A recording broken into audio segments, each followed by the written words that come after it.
हरकतें में लोहारी नागपाला के वायलेशंस। बांध निर्माण एजेंसियों ने खोदा हाईवे, चट्टाने दरकने का सिलसिला जारी। ये सारे हमारे वही की अभी की खबरें ड्यूरिंग कंस्ट्रक्शन लोहारी नागपाला में कितनी सारी त्रासदियां हुई।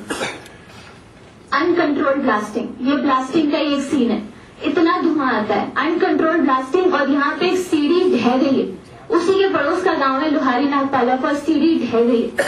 आप बताइए इस तरह का वायलेशन, इस तरीके की अनकंट्रोल्ड ब्लास्टिंग, इस तरीके का कंस्ट्रक्शन। हमने गुज्जन गांव की एक स्टडी करी थी। गुज्जन गांव एक छोटा सा गांव है जिसमें जो एनटीपीसी के पास है, और एनटीपीसी ने उससे काफी लैंड एक्वायर भी किया है। कुछ 3.175 हेक्टेयर जो है वो एनटीपीसी के पास है, बाकी रिमेनिंग लैंड है। हमने ऑब्जर्व किया था और हमने अपनी पूरी स्टडी करी है, विच आई एम श्योर अगर रिक्वायर्ड है तो हम आपको दे भी सकते हैं। इस स्टडी के अनुसार आगे आने वाले 2015 तक जो टोटल लॉस ऑफ प्रोडक्शन है, जो total loss of production is exponentially increasing, क्योंकि एक बार जो जगह चली गई वो हमेशा के लिए चली गई। जो आपने पर्यावरण को नुकसान पहुंचाया वो हमेशा के लिए पहुंचाया, वो खत्म हो गया। तो इस तरह से एक्सपोनेंशियल इंक्रीज हो गया है आपके, ये एक गांव का लॉस है। आप सोचिए कि अगर आप पूरे गांव का आंकड़ा निकालेंगे तो कितना लॉस आएगा। यह विकास है, ये सिर्फ आधा अधूरा आंकलन है चीजों का। अगर आप पूरा आंकलन करेंगे तो ये बात सिर्फ विकास के नाम पर मजाक है ना, क्योंकि हमने एक्चुअली में किया। इसीलिए ओवरऑल ट्रेंड विद प्रोजेक्ट्स हमने देखा है कि पहले भी जो मैं आपको बताती आ रही थी कि ओवरऑल ट्रेंड क्या रहा है। हाइड्रो प्रोजेक्ट, जब हिमालय के ऊपर हाइड्रो प्रोजेक्ट बने, टिहरी के इतने सारे इश्यूज हैं। मनेरी भाली वन के जब अर्थक्वेक आया था 1991 में, जो सुरंग जा रही है मनेरी भाली वन की झामक गांव के नीचे, झामक में सबसे ज्यादा कैजुअलिटीज हुई थी, सबसे ज्यादा कैजुअलिटीज झामक में हुई थी। यही केस टिहरी में भी देखा गया, जहां से सुरंग गई थी वहीं पे सबसे ज्यादा कैजुअलिटीज हुई थी, किसी की आंखें नहीं खुली।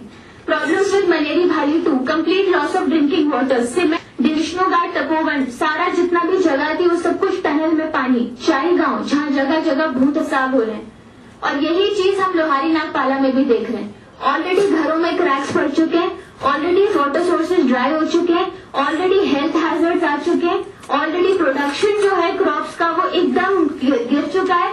माउंटेन्स इतने ज्यादा फ्रेजाइल हो गए। गंगानी के पास एक गांव में, वहां पे पत्थरों के ऊपर सीमेंट का स्प्रे किया गया है। स्वामी जी जाली बांध के सीमेंट का स्प्रे करते हैं ताकि लैंडस्लाइड ना हो जाए। इस तरह से वो लोग इस तरह से पत्थरों को गिरने से बचा रहे हैं। इतनी फ्रेजाइल एनवायरनमेंट हो चुकी है।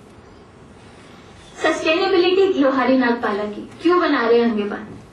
Flawed cost benefit analysis. अगर आपकी कॉस्ट है वो अंडररेटेड है, आपने सारे जितने भी आंकड़े आपने पूरी तरह से निकाले नहीं है। नेचुरल हैबिटेट का जो लॉस हो रहा है अगर आप उसको भी निकालेंगे, आपने एक अपनी सड़क बनाने के लिए जो सारे पहाड़ खोदे हैं उनका भी कॉस्ट निकालिए, तब आप बताइए कि ये कितना बेनिफिशियल है।